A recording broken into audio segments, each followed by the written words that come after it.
So new this morning, after a high-profile Twitter feud between astronaut Scott Kelly and the head of the Russian Space Agency, a NASA official is now warning former U.S. astronauts that such feuds are damaging to the International Space Station mission, writing in an email, quote, "As American, each of us enjoys freedom of speech and you are all empowered to speak your mind. However, please know that as former NASA astronauts, your words carry additional weight in attacking our Russian partners. It's damaging to our current mission." Joining me now with his response is former astronaut and retired captain of the U.S. Navy, Scott Kelly. He's the author of the soon-to-be-released Ready for Launch, an astronaut's lessons for success on Earth. Captain, great to have you here.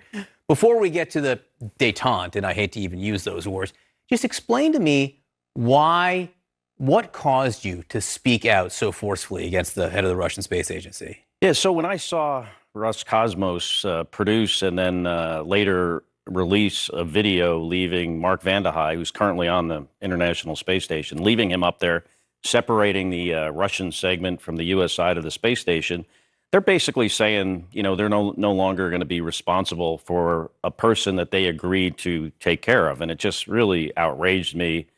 And I had to speak up about it and do it in a way that would get Roscosmos's attention. And it sounded like it did. Absolutely. So now there is this email from a NASA official asking you and others to back off. What is your response to that? Well, my response is, I respect NASA. I respect their mission. I understand they are in a very difficult spot. And I respect the man that sent that email. So, I decided I'm not going to try to make NASA's job any harder than it already is, because they do have a hard job.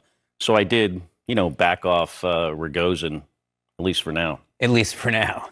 You want the International Space Station, the cooperation with the Russians, to continue even in this environment? Absolutely. I mean, it is like basically the last thing that ties our country and really the rest of the free world to Russia in a peaceful and cooperative way. And that's one of the great things about the space station program, is the international aspect of it. How hard must it be for an American to be up there right now with a Russian? The crew members are all professionals. And at least when I was on the space station, I was there when Russia moved into Syria. And we talked about that in kind of an abstract way, almost like you were talking about two different countries, not our own, because, what was most important to us was that we relied on each other for our work, our friendship, psychological support, and also literally for our lives. So, I don't think it's probably affecting their working relationship now as much as you might think. And you would still trust the Russian cosmonauts with your lives? Absolutely. I mean, they are professionals. I've been in space with one of the Russian cosmonauts that's up there now, Anton Skaplerov. And, they're in many ways just like us, and they're very, very professional. And no doubt I would be happy to return home like Mark Vande Hei is going to in a couple of weeks in the Soyuz. You talk about something called, what is it, the oversight effect? Overview effect. What is that? Well, when you're off the Earth and you look at planet Earth, it looks a lot smaller than you think. I mean, the atmosphere looks very fragile. But also you see countries without political borders, and you realize there are people down there. We are all really together in one big humanity, and to solve big problems, we need to work together as a team. So you say you're backing off your feud with the guy at the Russian Space Agency for now, but you're not backing off speaking out about what's going on. You're using your voice, your unique voice, on social media. You're fluent in Russian. You spent years training in Russian, or fluent enough. You're a better Russian speaker than I am. Let's put it that way. Maybe. But you're tweeting in Russian. You've got family that's Ukrainian. Why is it so important for you to speak out like this? What are you hoping to achieve?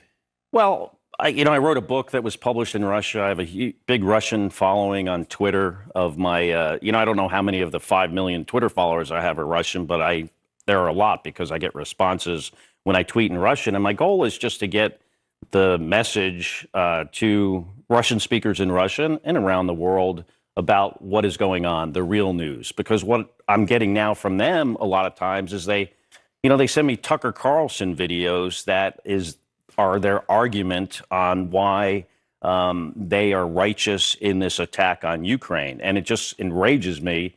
And if I have any way to get the real message out, I'm going to do it, because clearly the Ukrainians are going to suffer the most in this case, right? But there are also a lot of Russian people. They don't have, they're not on the Russian side of this, and they're going to suffer as well. And they're my friends. How are they responding to you? Well, most of them are, on the right side of this. Some of them are on the wrong side. And I often get they're sending me these videos. Hey, what about this? What about this Scott Ritter guy? What about, Tucker Carlson? He's saying this, and this is their evidence that this is a righteous war. And it just enrages me. So if I can get them the real information, I'm going to do it.